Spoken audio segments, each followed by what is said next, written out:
I mean, if there's one thing you can count on when it comes to the Hornets and the Panthers, is that you cannot count on the Hornets or the Panthers. I mean, they just gonna do whatever. You know, they might lose to the worst team in the league.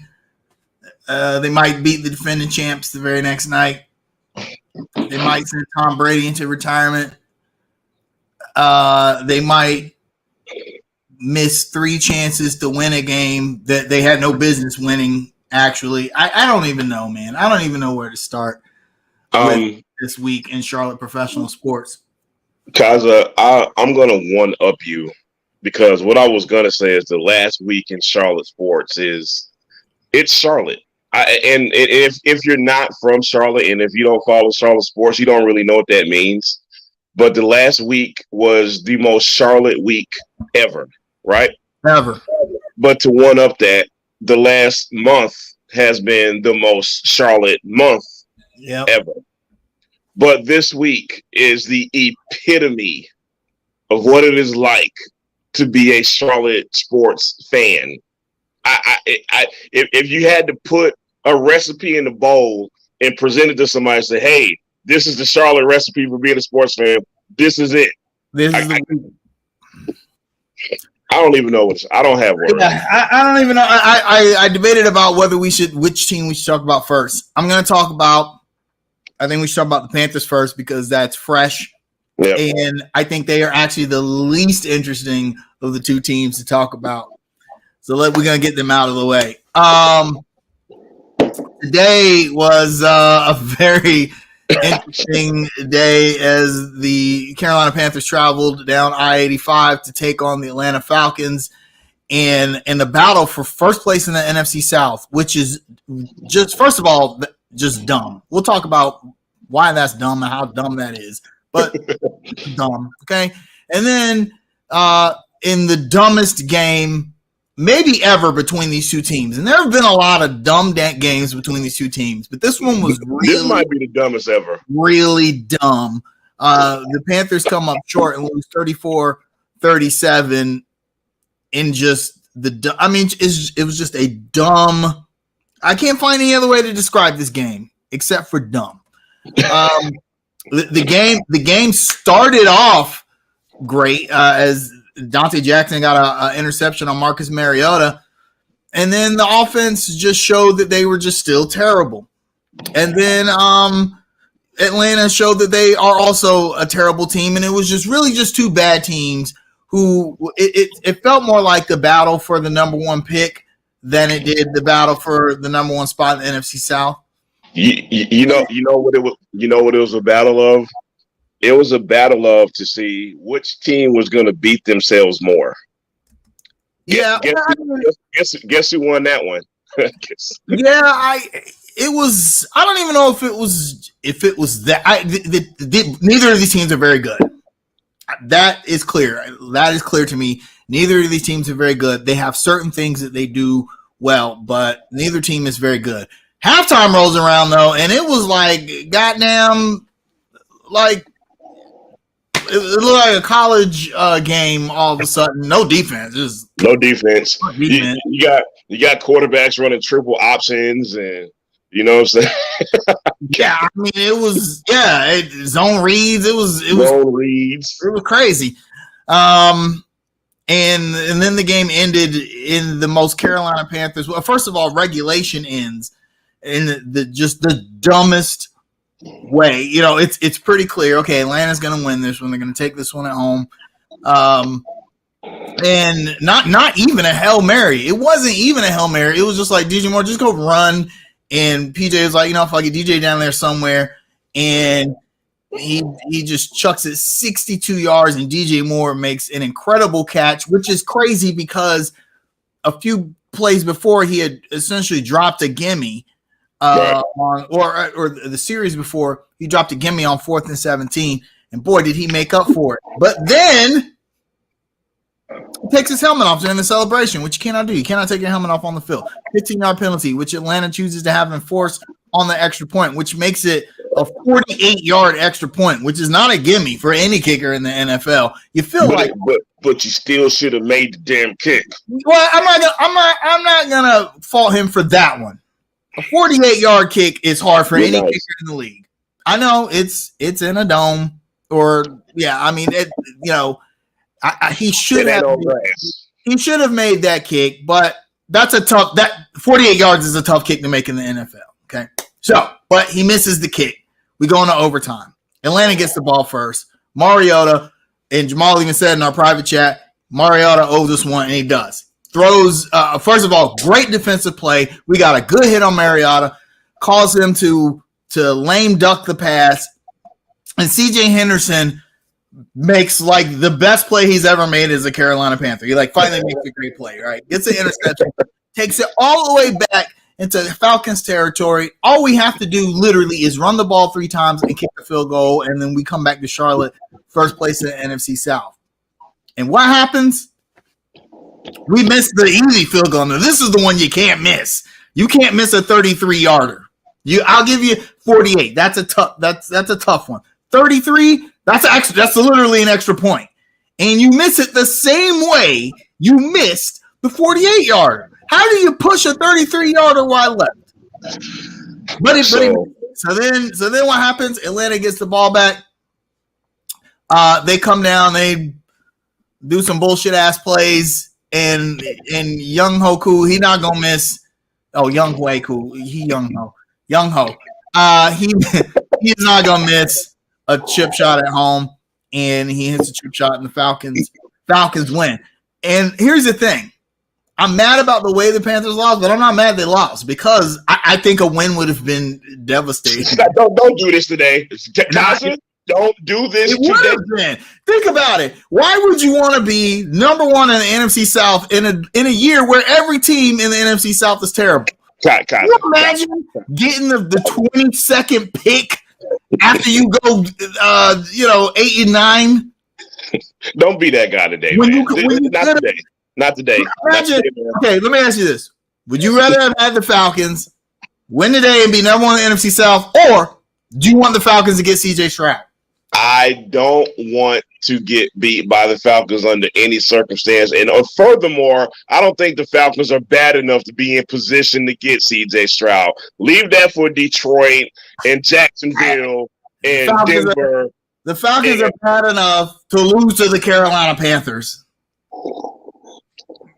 Look, man, I'm not on Tankathon anymore, all right? Because, when Matt Rule was here, it was C.J. Stroud or bust. It was a Bryce Younger bust, and I'm not there anymore, man, for 2 reasons. Number one, I don't think we're that bad anymore. Number two, even if we don't get 1 through 4 picks, I still think there's a quarterback that we can get at pick, I don't know, 11, 12. I'm jumping way ahead. Drake May is going to still be out there. Bryce Young may drop. You never know, man. Hold on, we're stopping the show.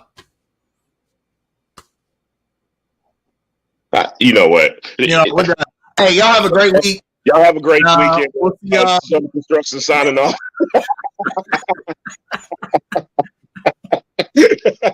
We'll catch y'all next week. God damn, man. Can this get any more Charlotte this week? For those of you who may be listening to a podcast, one of our chat members just put in the chat that Christian McCaffrey just threw a damn touchdown. So can it burn anymore today? Like, seriously, dude. But back to my rant. I don't think we're bad enough to be in position to get the Bryce Young or the CJ Stroud. I just don't. I'm not setting myself up for that disappointment, man. I'm just not. And I know it's not the lottery, and tanking typically works more in the NFL. But I know 2 things. Here's 2 things I'm pretty sure of. Number one, the Panthers are going to try to compete. At least that's what they came out and said. And number 2, again, I just don't think we're as bad as some of those other teams, man. Like, we're going to finish, I don't know, maybe around 5 or 6 at worst. So I'm not even getting my hopes up for one of those guys anyway, man. And I just don't like losing to the Falcons under any circumstance. And the way we lost today, what was the big thing in the mat rep? Don't beat ourselves. DBO, DBO. And what the hell do we do today? We shot ourselves in the foot with a damn 12 gauge today. I can't even think of a worse way you give a team a damn game. It was disgusting. Sorry for ranting, man. No, I mean, it was first of all, I do think the Panthers are that bad, and I'll tell you why. It's 8 weeks and we've won 2 games.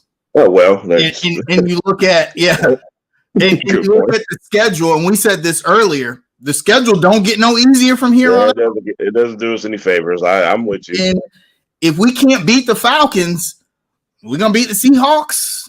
We can. We can beat. I mean, and that's the thing about the Panthers. They could beat the Seahawks. Am I getting too much hope? Is it me? It's my fault, right?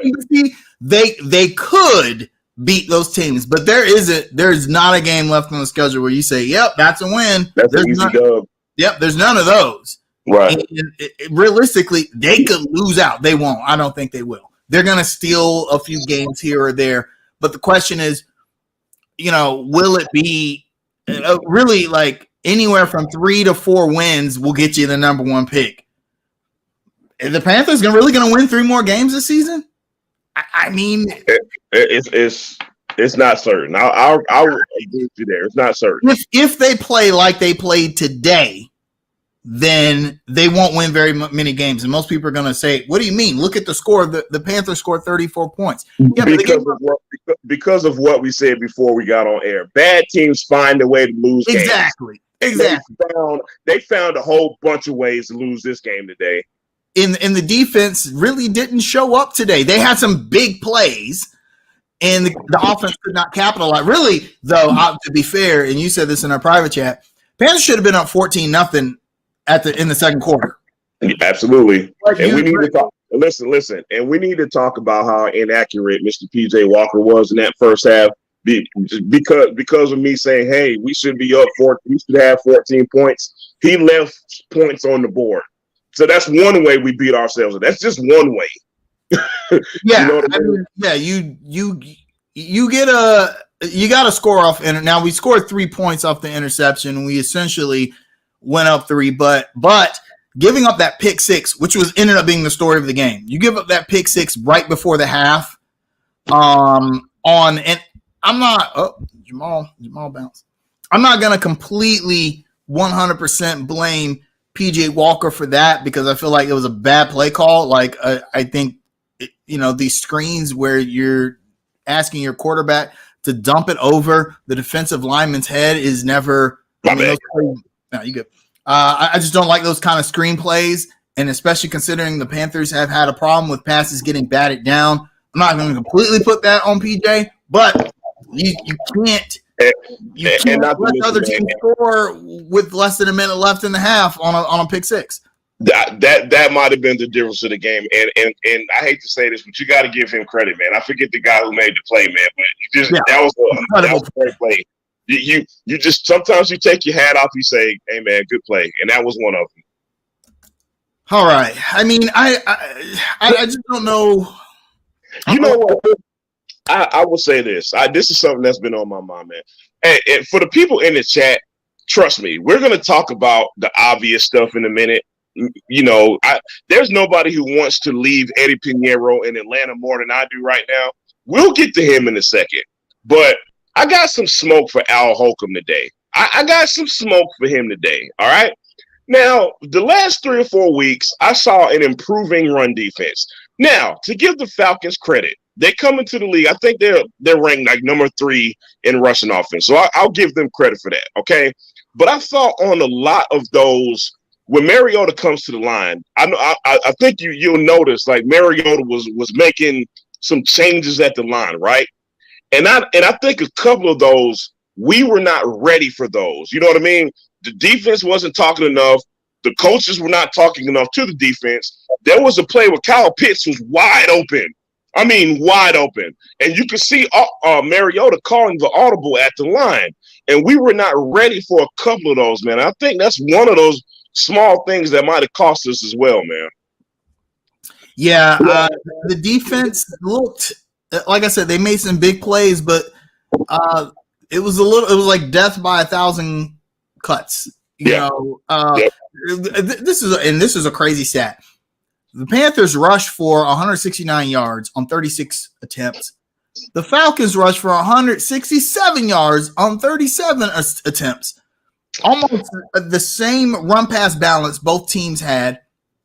We did throw the ball more than Atlanta did, but it was pretty clear that running the ball was going to be how you ended up winning or losing the game.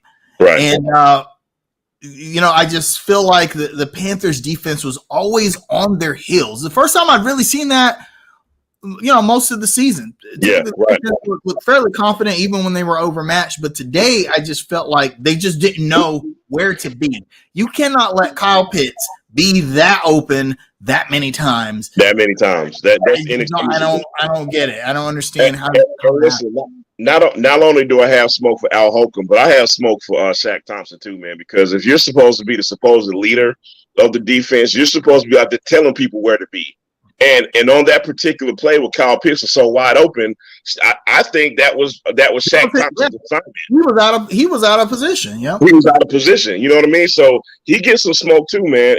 And on with that being said, man, it was a well balanced game. It was a very evenly played game. But it all goes back to who beat themselves more, and that goes right back to us, man. Yeah, you can't you can't make the small errors. The small errors killed us. DJ Moore taking his helmet off to celebrate. It's one of those things where I think the players feel like, okay, we know it's a 15-yard penalty, but they don't realize that the other team can attach it to the extra point try. So now you're essentially, that's a 50-yard kick. There are not many guys in the NFL that can consistently make a field goal from that distance. And now you put your kicker in a kind of an iffy situation. And if Eddie Pinheiro had made the kick in overtime, then all is forgiven. Or if he hadn't been put in a chance or put in a situation to make up for missing that extra point, then it's DJ Moore's fault. But the Panthers put themselves back in a position to win, and then the kicker comes up. And I'm not one of these people that feels like the kicker's only job is to kick. In my opinion, kicking should be gone from football. It is the dumbest thing about football. Kicking, get rid of it. Why? It's stupid, okay? All right. But that's a pretty unique take. I hate it. It doesn't add any value to the game. Our kicker damn sure doesn't add any value to our game. So it's absolutely ridiculous. If you took kickers out of the game, the Panthers would have a Super Bowl win in 2004. That's all I gotta say about that. So, but anyway, I'm not one of these people I'm not one of these people that feels like, well, the kicker only has like one job. Okay, but like, why not put the kick? Why put your kicker in that position in the first place? The Panthers could have won this game without having to worry about Eddie Pinheiro, kicking a field goal or not. That's not where the failing for this win or for this loss lies. Not with the kickers. The point I'm trying to make. Yeah, he should have made that kick, but how about you not let Damiere Byrd just Mr. CJ Henderson, on that play where Damiere Byrd is just sitting in the zone. I mean, he could have started a damn campfire for how long he was sitting in that zone. And then he catches the ball, and CJ Henderson just jogs. Like he just gave up on the play, man. Man, that's a Tyreek Hill speed. No, it's not. Shut up. No, it is not. Shut up. CJ Henderson was running at Jamal speed. That was the real issue there, okay? So the game could have been over on that drive. We wouldn't even have got to Eddie Pinheiro. No, okay?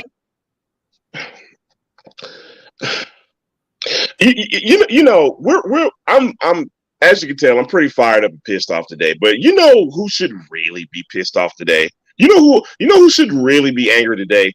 PJ Walker. Let me tell you why. Now, PJ Walker, now I just gave him smoke for being inaccurate, but I'm also going to give him credit for something. He showed some guts He today. did, yeah. He showed some big time guts today. He could have folded, you know what I mean? He could have folded from the bad first half he had. He came out in the second half, man. He made all the big throws, even the one DJ dropped. That was a damn good throw. So all the throws that were needed in the second half, he made those throws. He made those plays. But then your teammates don't really they set you up to lose. So if I'm him, I'm really pissed, man. Yeah, he played really well in the second half. In the first half, I was beginning to question Steve Wilkes' decision to continue to start PJ. And I'm wondering if you go with PJ again next week, because you can't afford another slow start next week. You know what? And with that being said, I think I go with him next week. I don't because here's the thing. Look at this as a whole, right? Going back to what you said. If you look at this season, it's kind of like whatever. Because if you go with PJ and we lose again, hey, closer to that high draft pick. Yep. You got a young quarterback who I think we all agree has all the tools to be successful. He has a big arm. You know what I mean? He's competitive.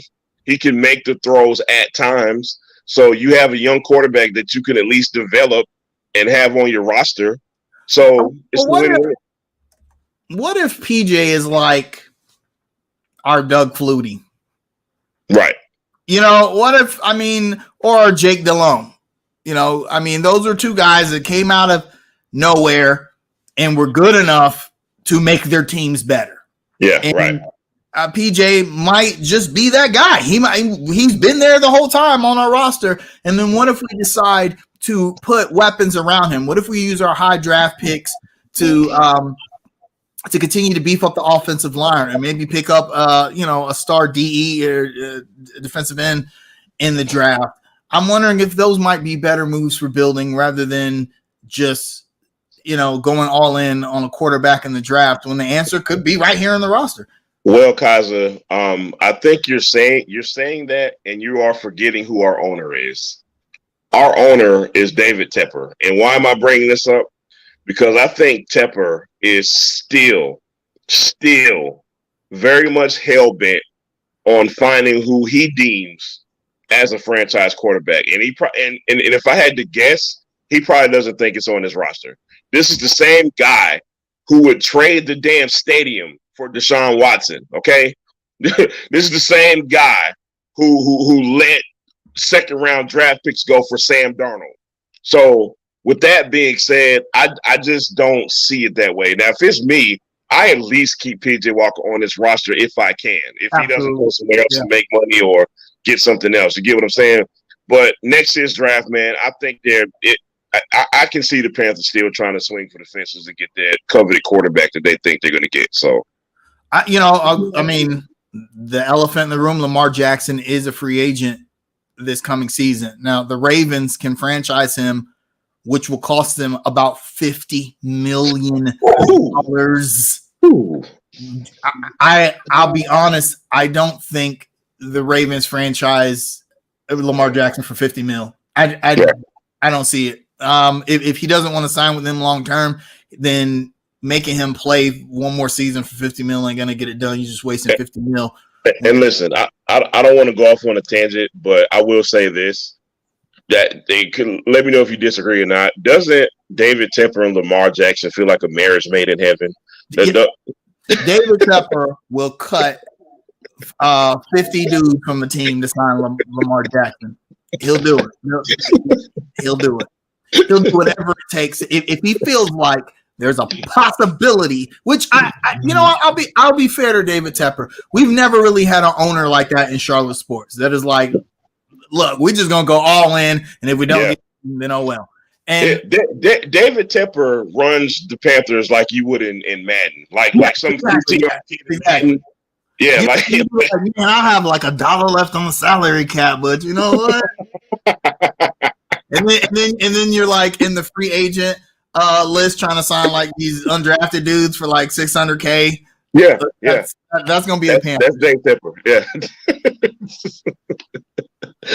Oh man. All right, so let's this game. Do we have any offensive MVPs? Deontay Foreman. I'm gonna give it to Deontay Foreman, man. I'm looking at Deontay Foreman and I'm thinking to myself, like, Matt Rule, what were you doing not playing this dude, man? Yeah, it doesn't matter now. But could you just imagine a combo of this guy and Christian McCaffrey? If you use both of them correctly, could you imagine that? Anyway, I'm rambling. Yeah, I'll give it to Foreman. Although I think you could have said PJ and you could have said DJ. Could have said DJ too. Yeah. But I'll give Deontay the nod because DJ did have a few missteps. And Deontay Foreman, in the second half, he damn near dominated. I mean, 26 carries, 118 yards, 3 touchdowns. I think they said the last time someone had 3 touchdowns in a 100-yard game was Nick Goins. Now, you little kid Panther fans out there, remember Nick Goins. For one season, he was very, very good for us. And he was so good. In fact, I remember when he got a concussion against Seattle in the NFC Championship game in 2006. I remember thinking, we're not going to win this game. And we did not. And we didn't. And because Drew Carter couldn't catch a cold, the wide receiver. Smith almost single-handedly brought us back that game. Better times. Okay. Better times. Defensive MVP, I don't know, man. I'm going Derrick Brown. Derrick Brown. I was going to say, Derrick Brown. It's amazing how different he's looked under this new coaching staff. Wait, no. Time out, Cousins. Time out. I'm going to name all the new life players right now. Derrick Brown. Yep. Hartsfield. Yep. Justin Burris. Terrace Marshall, 4 catches for 8. Yeah, man. Yeah. He was this close to getting cut. Tommy Tremble. All these dudes have shown new life since Matt Rule got up out of here. Yep, absolutely. The defense, they had their big splash plays, and I'm going to be fair to them. They put the team in positions to win multiple times this game. And so it's hard for me to look at it because you look at the box score and you look at the stats and you say the defense played absolutely, terrible. But I mean, for the most part, they were supposed to do. They made these big plays. They got turnovers. Hey man, one more point I want to make about PJ Walker, and I think this is a microcosm of how he played. And I didn't make this point when I first said, he played with guts. There was a series, and me and you talked about this in the private chat, man. There's a series where you have your practice squad running back in, and he misses a block. And no. First, he drops a pass that could have been a first down. Yep. Okay. And then he misses a block to put you in a position of 4th and 18 position. And PJ Walker overcomes that. And I think that was a microcosm of what PJ Walker had to deal with all second half at least. You know what? We forget what PJ Walker did in the XFL. And I know it's the XFL, but it's still pro league football. And he was the best. He was literally the best player in the XFL when he was there. Right. So he's obviously got some skills that can translate over to the NFL. In fact, I think really the only knock on him is his size. I think he's kind of smallish for an NFL quarterback. He's got like a RG3 kind of frame, and he doesn't run the ball as much. But I wonder if he's able to, to take hits. He's not very tall or big or even like super athletic. And really, I think we said on the show, the only real problem was his decision-making. And I saw better decision-making from PJ Walker over the last 2 weeks than I had, previously. Absolutely. With the Panthers. I don't feel like he made a bad decision really at all today. I like the interception he threw on the screen. I don't think that was that was the play. Right. Screen pass from the defender made just a really good play on it. So, I feel like at this point, just roll with CJ or PJ.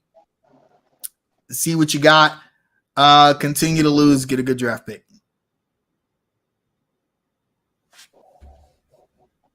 I think Jamal. He back. Next week, Carolina Panthers go to Cincinnati to play the Bengals. Are a better team than we are. They're 4-3 and 2-1 at home. ESPN has them 87% chance to win the game. Is there any way we win this game? Yes, there is. Jamar Chase is out. Okay. Jamar Chase will miss 3 more weeks, so that damn sure gives us a way better chance to win than if he played. A little ray of hope. You know what, Kaiser? I'm going to regret this. Let me preface my statement. But I'm going to regret it. I'm going to do it, Jamal. I'm going to pick us to win. I'm going to look so stupid next week. Oh, my God. I'm going to pick us to win because my hope is that they looked at today's game, right? And they said, you know what? We really, really beat ourselves today. And I hope they take this game, apply it to the Bengals, and play a way more disciplined game. Number 2, for some reason, I noticed that whenever this defense plays a mobile quarterback, and then the next week they play, Joe Burrow, he ain't Mariota. Right. The defense plays a little better. With those 2 hopes, I'm going to pick us to win. And I know I'm going to look stupid next week, but damn it, this is where I'm at. You know why, cousin? Because Charlotte is going to Charlotte. And they might blow the Bengals out. They might blow the damn Bengals out for all we know. So I'm going Charlotte. I'm going Charlotte, and I'm picking the Panthers to win. Why? Because Charlotte. If we were at home, I would heavily consider picking the Panthers to win.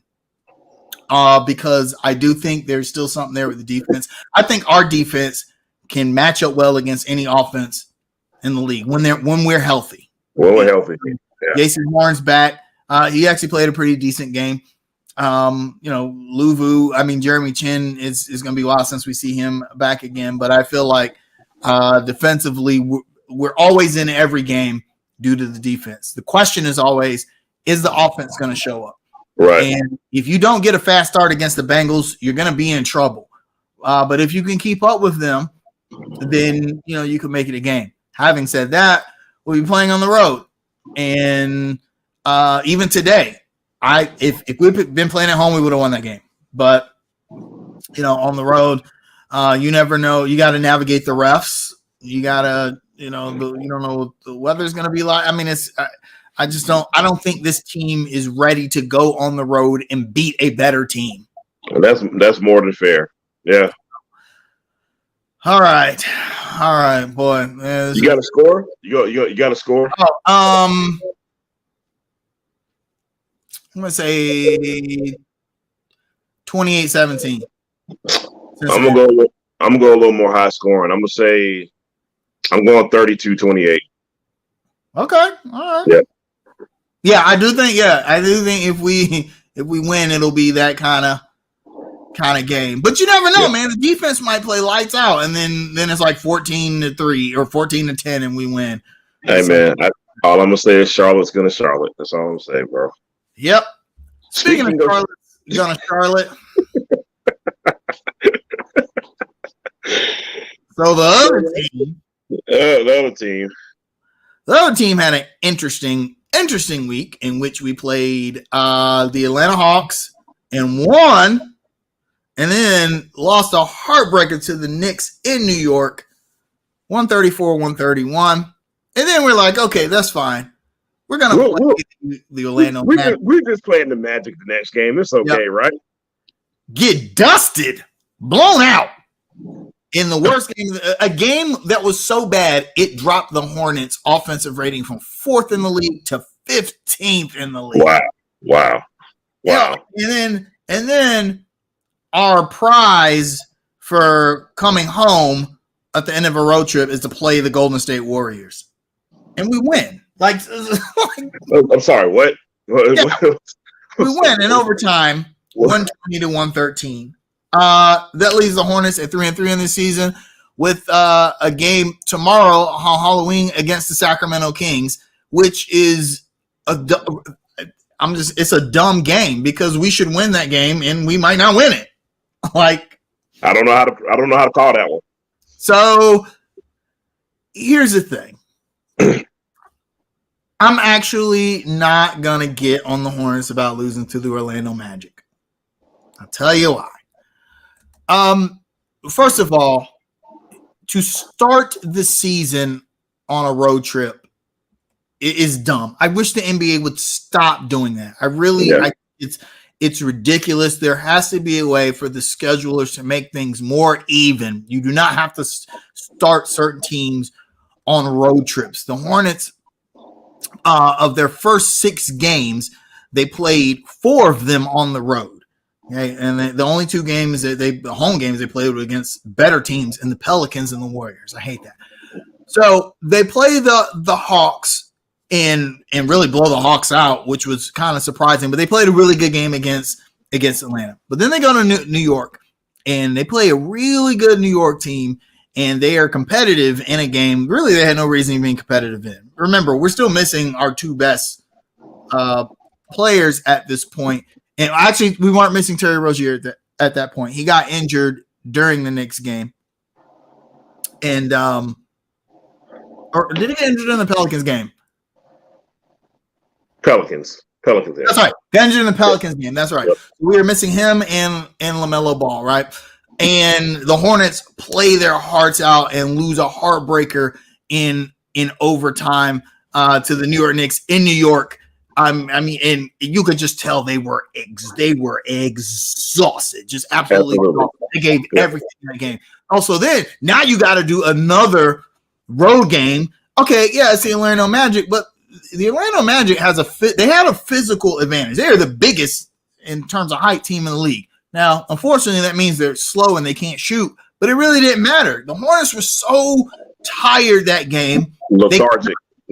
They could not play around Orlando's length. Orlando was the younger team. They were fresher, and it just showed. And I'm not going to give them. I mean, it's the NBA. Any team can beat any team any night, honestly. And yeah, we should have won that game, but clearly they were. I mean, it's at the very end of a road trip. You just played your hearts out against the Knicks in Madison Square Garden, one of the toughest places in the league to play. Hornets were tired. So, they come back here. They get a nice little rest. The second game of a back-to-back, I thought that they would be too tired to compete with the Warriors, honestly. Mm-hmm. I thought we were going to get beat by 30 at least. Right. Not only do they compete, but they win in overtime. So I'll give them some slack on the Orlando game. I feel like tomorrow's game is a really good litmus test. Absolutely. You got to win that game. Yeah. So I'm gonna start off with the Hawks game. Me and you watched this one together, and overall, man, it was pretty dominant. I didn't see that coming. It was a pretty dominant, convincing win. Yeah. I feel like it was Nick Richards' coming out party. This dude didn't miss a shot. He's 9 for 9, 20 points, 11 rebounds. Where the hell did that come from? Trae Young was flustered. We got him in foul trouble, which was really big. I think he goes 9 for 25 that game. Everybody looked really consistent. Gordon Hayward, his worst game of the week. He only scored 12, but he had 5 assists. Mason Plumlee 8 points, 6 assists. Dennis Smith Jr., which we gotta talk about. Dennis Smith Jr. And before I say another word, Dennis Smith Jr.'s contract is currently unguaranteed. Which is crazy. That has to change ASAP. Yeah. I don't know the ins and outs of contracts, but whenever they can, they need to go ahead and nip that in the bud right now. Okay.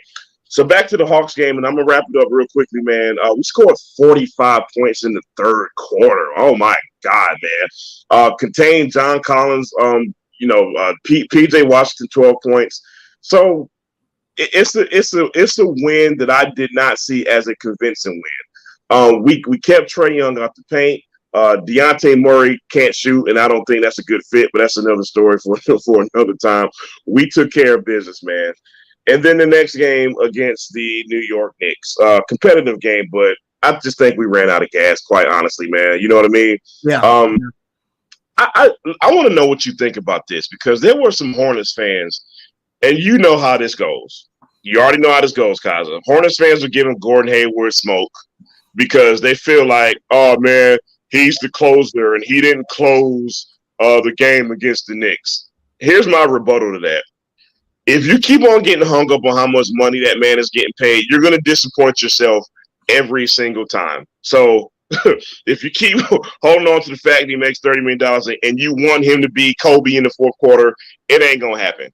It's just that simple, man. I mean, without Gordon Hayward, we get blown out in that game. So what I don't understand what everyone's talking about. When I saw people making those posts about Gordon Hayward after the Knicks game, I was like really confused. Like, did we watch the same game? Like, we're not even in that game. Hey, listen, man. Hornets culture has built this weird thing where every time we lose, we got to blame one guy. We got to blame one guy every time we lose for some reason. And it's just the weirdest thing. But going back to him, he had 21 points and 9 rebounds. What are you talking about, y'all? Like, what are we really complaining about? He had more rebounds than Nick Richards, which is everyone's favorite new Hornet, suddenly. Nick Richards did not play well in the next game. But everyone's like, oh, well, that's fine. We love him because we hate Plumlee. So Nick Richards can do no wrong. Gordon Hayward's going to be our fall guy. I do want to shout out this excellent find by Mitch Kupchak, because nobody wants to give him credit for this kind of stuff, but Teo Maledon, man, who's this guy? Just came out of nowhere, right? 15 points, 4 assists in the game against the Knicks. And what I really like about Maledon is he's the anti-James Bouknight. What do I mean by that? He comes in the game, he plays under control, he takes a smart shot. You know what I mean? He makes the right play at the right time. You can tell Bouknight is pressing, and I think that's an understatement. Bouknight is like, I done got arrested. Everybody hates me. Let me come to the game, jack up a bunch of shots to show that I'm whatever. And it ain't. I mean, against the Knicks, that was actually his best game of the season. But for the season, they ain't been really going that well for that young man, to say the least. I mean, that's an understatement. But yeah, Teo Maledon, boy, it's going to be very interesting when Ball and Cody Martin come back. I don't expect to see Bouknight at all because, I mean, let's be honest here. You get to pick between Teo getting minutes or Bouknight. Who are you going to give the minutes to? It's an easy choice for me. I mean, it's easy, yeah. Choice for me. And y'all know me, and it's hard. I can't believe I'm saying this, but Jalen McDaniel has earned his minutes. Boy, hey, I couldn't hear you when you said. What did you say? I can't. I can't. I forgot. You know, I'm getting old. I forgot what I said. No, but Jalen McDaniels, man, he's. You know, sometimes players got to realize, hey, I don't have to just try and get mine all the time. Like, that's not helping me. That's when they become better players. That's when they become better players. We saw that with Malik Monk. We're seeing it now with Jalen McDaniels. When you just like find your fit within the team and then, you know, play the way the team needs you to play, good things happen. And that's happening to Jalen McDaniels. Yeah, he's not going to make the best play all the time, but such a market improvement in him on both ends of the floor this season, along with guys like Nick Richards. I mean, man, Jalen McDaniels had some huge minutes last night against the Warriors. Man, he was big time last night. He hit the biggest shot of the game. Biggest shot of the game, boy. Yeah, he was big time last night. No fear, just a lot of confidence, which he's never been short on confidence. Never been like that. But the level, the basketball IQ has. It's better. It's definitely better for him. So I think we may have found a really good wing player that we can kind of hang on to for a while. But when the guard rotation is healthy and set, I just don't see a lot of minutes for James Bouknight. That's unfortunate for him considering what he's going through, but that's the reality of the situation. Yeah. I mean, Dennis Smith Jr. is better. Tail Maladone is better. Cody Martin's going to be better when he gets back. Where the guard minute is going to come from? Yeah, and we definitely got to talk more about this Golden State game, man. Because let's talk about that game, because that was the surprising game. I just felt like the whole time watching it, like, okay, at some point, Golden State's gonna remember they're an NBA team, like, right, and then hit the switch, and that'll be it. Like, and to be fair, they did. Yeah, and look, they went on their customary third quarter run like they always do, and I saw that coming a mile away. But the most impressive part is how the Hornets didn't fold, which we can't say used to happen last season. To be fair, and in that third quarter, I noticed, particularly with Dennis Smith Jr. and Kelly Oubre, they were getting very, very frustrated with the referees. They felt like they were not getting a lot of calls onto the basket. It felt like they were getting hit a lot. And they were letting that affect them on both ends of the court, because they started going playground style again on offense, you know what I mean?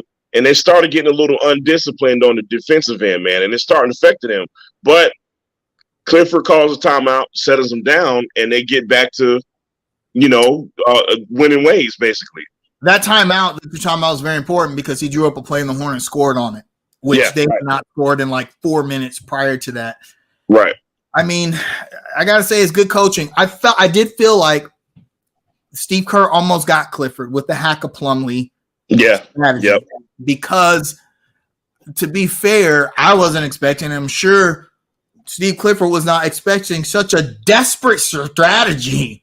I mean, that's like, especially from a very good defensive team. Yeah, it's like, okay, so you're hacking our worst free throw shooter because we're in the bonus. It's like, dog, this is the 6th game of the season. What are you doing? And so what was that Clifford said, okay, we're going to take Plumlee out because you guys are playing Draymond at center, we're going to match a small ball, which is a mistake. You don't match Golden State. You don't do that. Small ball. You don't match Golden State. No. Right. That's when they went on their run. They were running that Draymond, Steph Curry 2-man game, pick and roll. It was just, the Hornets just couldn't stop it. Couldn't do anything with it. Yep. And you would think, well, Mason Plumlee couldn't stop that either. That's true, but having that size out there on both ends of the floor accounts for a lot. With that being said, it was no coincidence that Draymond, we don't look at Draymond as a scorer anyway, don't get me wrong, but it was no coincidence that Draymond wasn't a factor on the offensive end when Plumlee was out there. Right, yeah. You know what I mean? Because as good as a defender as PJ is, he's not 7 foot. And Plumlee is not even a great defender, but him being in the lane is going to keep a guy like Draymond from going to the lane and trying to score. Yeah, me and you both agree that we didn't like that move by Clifford, and I think it probably goes back to him not trusting Richards in that spot. On paper, I put Richards in the game first. I would have too. Yeah. I would have at least put Mark. You know me, I'm on the Mark Williams bandwagon this year. I think he would give you more right now than Richards or Plumlee, and everyone's like, "Oh, you're crazy." It's like, dog, he's like, it's crazy for me to think a number 15 pick is going to give us more than a number 42 pick. That took 3 years to learn how to just catch the basketball. Like, I'm crazy for thinking that, but I digress. But yeah, I would have put Nick Richards back in the game because Richards played fairly well. When he was in the game, he was very active. He didn't he didn't have like a lot of big numbers, but he was very active on the boards and whatnot. But the thing is when I'm watching the game, I see, and I'm not like a basketball like savant or anything, but I can see why Steve Clifford likes Mason Plumlee. Because remember, Steve Clifford, I've been saying that, man. Yeah. I've been saying that. He talked up Nick Richards before the season to the point where we were like, "Oh, Nick Richards starting." In game 1, it's been Mason Plumlee, and I can see why. Plumlee runs the floor better, actually. The offense is more organized when he's out there. The offense is because he's never just like standing around. He's got great court vision, I don't care. I know we all cringe, but the dude he can bring the ball up. He can bring. There was a play in which he forced a miss, got the rebound, brought the ball up court, did a little crossover, and did a bounce pass cut to Jalen McDaniels for an easy 2. Nick Richards is not doing that. Now, I know a lot of people say, well, why do we want Mason Plumlee to do that? Well, we could live without him doing that, I guess. However, it's not taking away anything from the team. He doesn't do it at a detriment. Now, if he was doing it at a detriment, he'd be no use to us, okay? But he doesn't. The offense runs better when he's out. What did I say last week about him? I said the word with Mason Plumlee is intangible. The stuff that doesn't show up on the stat sheet. The screen setting, the passing, the bringing the ball up court, the movement on offense. That's all that little stuff that doesn't jump out at the average fan. He does that stuff. And he's not a bad rebounder on top of all that, man. He just doesn't do enough of the wild stuff. What do I mean by the wild stuff? Right, yeah. He ain't pinning the ball on the backboard when you try to come in there. You know what I mean? He's not intimidating when people come in the lane. It's none of that flashy stuff, but he does some of the necessary stuff. I think with Nick Richards, Nick Richards is playing like you would expect an average NBA center to play. Yeah. He takes up space. He's active on the boards. He gets rebounds. He'll alter a few shots, and he can score. He can around the. He's going to be more aggressive to the basket than Plumlee is, who we've seen Plumlee like pass out of like an easy layup. Right. So they give you different things, and I think Clifford likes that change of pace you get from going from Mason, especially to with the second unit where you're not going to get the same offensive movement with the second unit because the players just aren't as good. So you got a guy like Nick Richards kind of anchor that down low, and I think that's why we're seeing the center rotation the way it is. By the way, man, I want to just mention real quickly PJ Washington, man, because PJ Washington was god awful in the Magic game. Now, look, to be fair, everybody outside of Gordon Hayward was awful in the Magic game, but PJ Washington was probably the most awful in the Magic game. But for him, he completely turned it around in the most important game, and I'll take that. 31.7 rebounds, man. Hit a bunch of big shots in overtime and in the fourth quarter. So major props go to PJ Washington. Yeah, Draymond Green draped all over him. Yeah. That's not easy. No, because Draymond, I got to give Draymond his props. Man, that guy can play defense. I mean, you see why he's valuable. Yeah. Easily. I mean, so he's a savant, man. But PJ he didn't even shoot from three that well. No one really did last night. And that's because Golden State is a great perimeter defense team. Yep. But let's talk about that real quick. Yeah. The Charlotte Hornets are this is wild. But they're the number one perimeter defense team in the league. That is crazy to think. Check from last year. Check the stats, y'all. I couldn't believe it. I had to keep checking and making sure. And this was before the Warriors game. The Warriors only shot 29% from 3-point range. So that's right. The Golden State Warriors, Steph Curry only shot 3 for 13. I know where you're going with this. Okay, all right. Yeah, now I don't want people to come to my house and start throwing bricks. I know where you're going with this. Go ahead, bro. But when LaMelo Ball comes back, are we going to suffer defensively? Dennis Smith Jr., first of all, Dennis Smith Jr. is playing phenomenal. He's not LaMelo Ball. Let's get that out of the way, okay? Right. He's going to be a great backup point guard piece for the Charlotte Hornets. Mitch did a great job on that. He's not LaMelo Ball. However, he is an outstanding defender. Holy crap. The last sequence of fourth quarter. Well, the fourth quarter last night, in which he goes and gets the layup and then plays really lockdown defense on Steph Curry to force him to miss, to force the game to go to overtime. Are we going to see LaMelo Ball doing that? No. we're not. So, I mean, what kind of impact are we going to see when LaMelo Ball and Terry Rozier, who are a great offensive backcourt, but when they come back, and although to be fair, Terry Rozier had been playing pretty decent defense to start the season before he got in, but I don't know, man. Hey, listen, man, I'm gonna throw out the stat that won us the game, and this is my opinion. This is what won the Hornets the game. Steph Curry and Klay Thompson were a combined 4 for 20 from three. Let me repeat that, y'all. That's great. The two greatest shooters in NBA history were 4 from 20 from three-point land last night, mainly because Dennis Smith Jr. and I will give Kelly Oubre props as well. They were up in that grill a whole lot last night, man.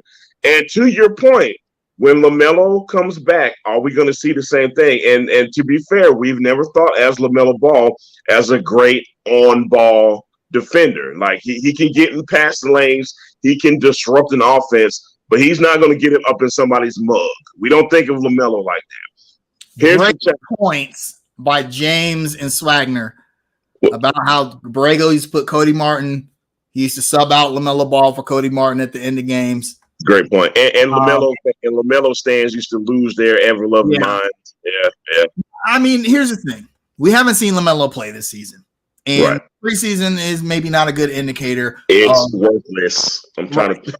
So it's possible that he could have gotten better on defense. You would like to see LaMelo Ball get better on defense because he's got on-ball defense. Right. He's got the size and athleticism. He's got a nose for the ball. Really, if he could just like not foul, he'd be a fine defender.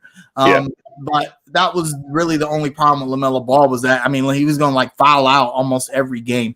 And I don't know. It's going to be when he comes back and him and Rozier and Cody Martin come back, it's going to be interesting to see if the perimeter defense can still hold up because the Hornets, unfortunately, we are the best perimeter defensive team in the league, but we are the worst interior defense team in the league, dead last in points.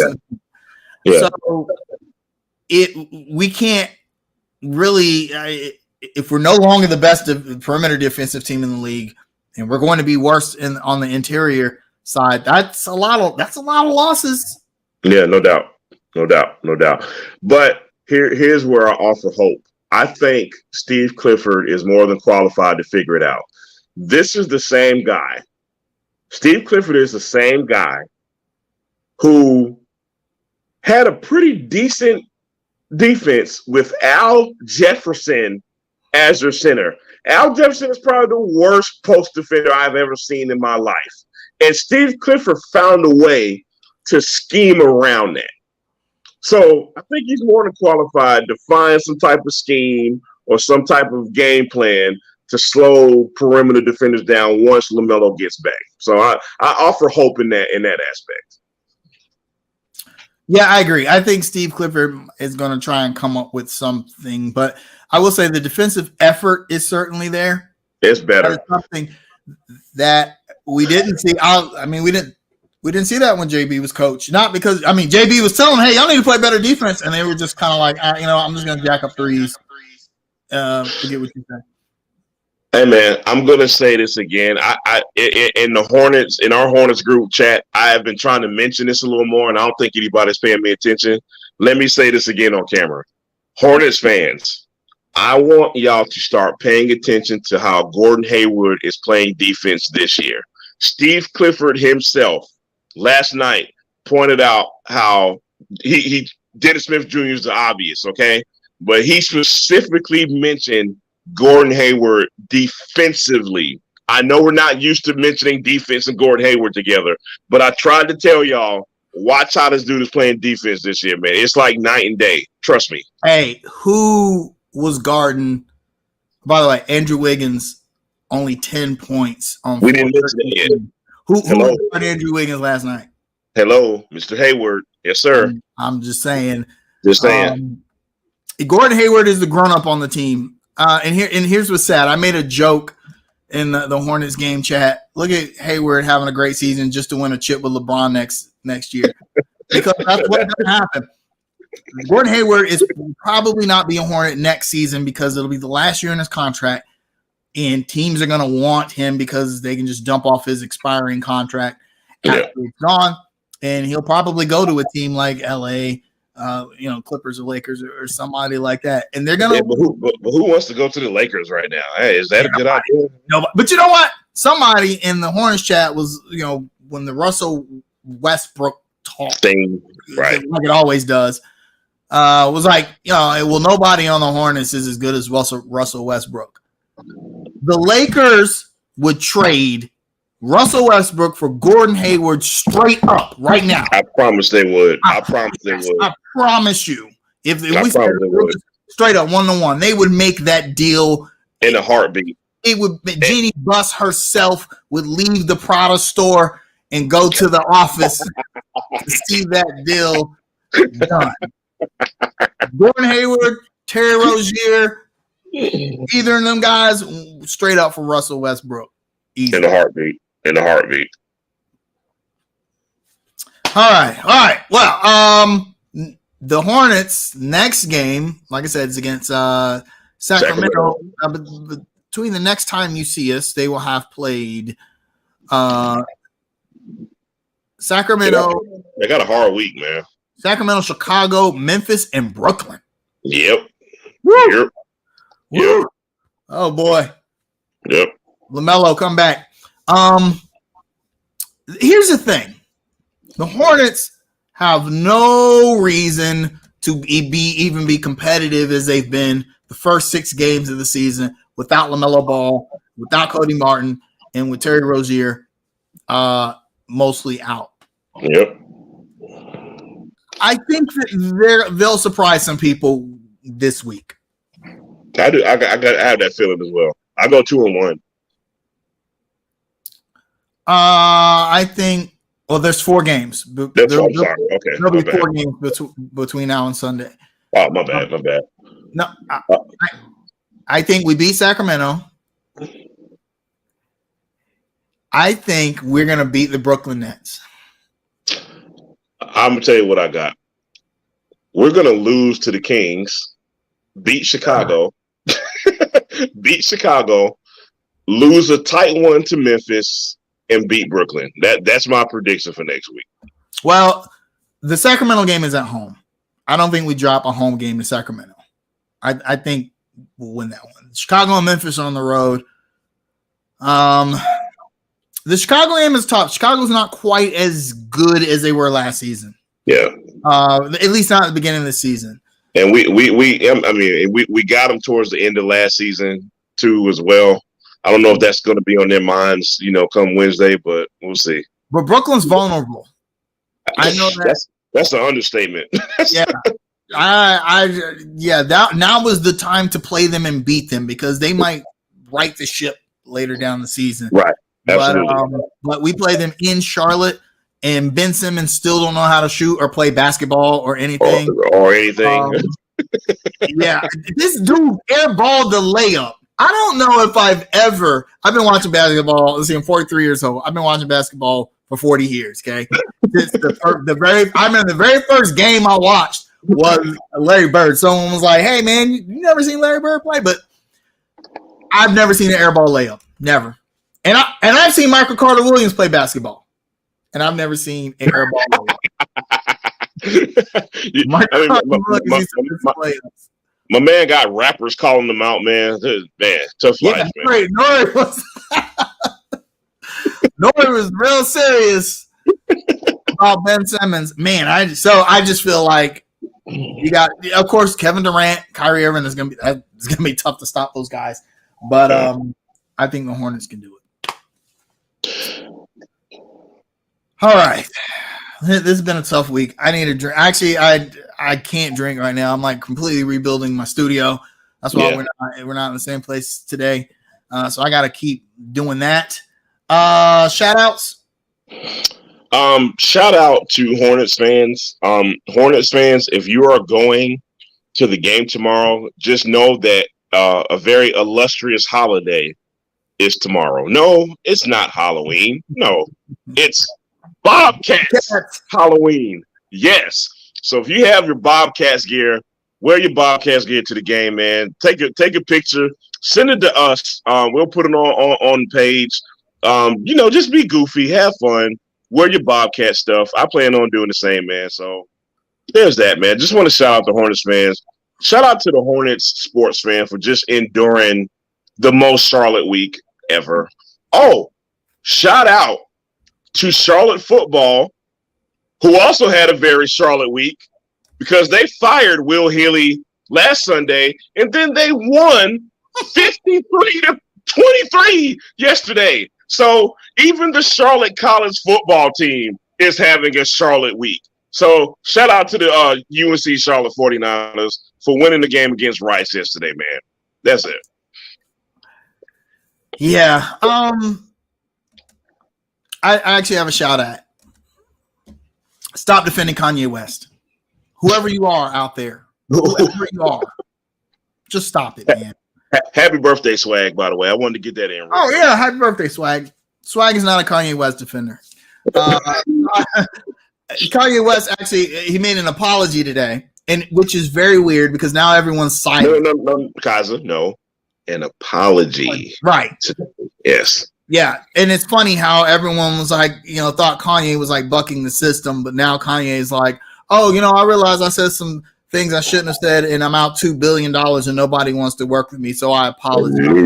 Yeah. Screw that, Kanye. Yeah. Kanye West has taken every opportunity in his past to shit on black people whenever he could, and then he decided to go after Jewish people, and people just had enough.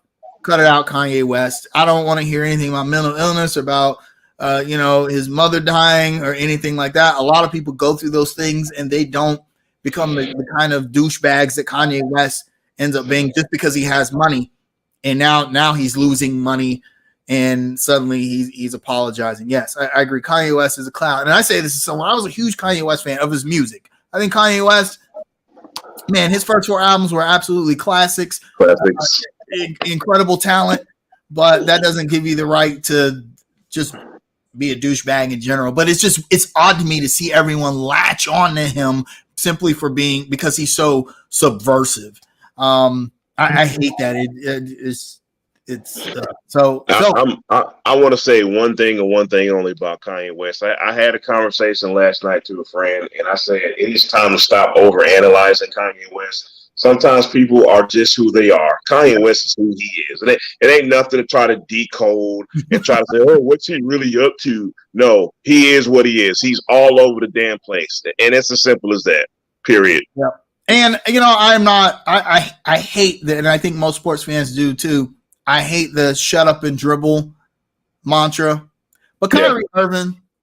Shut up. Shut up. Shut up. Shut up. Just shut up. Shut up. Just be quiet, man. Like you trying to pile on, bro. Just shut up and pass the ball to Kevin Durant. Shut up. He's Ben Simmons how to shoot. Why don't you teach that man how to make a layup?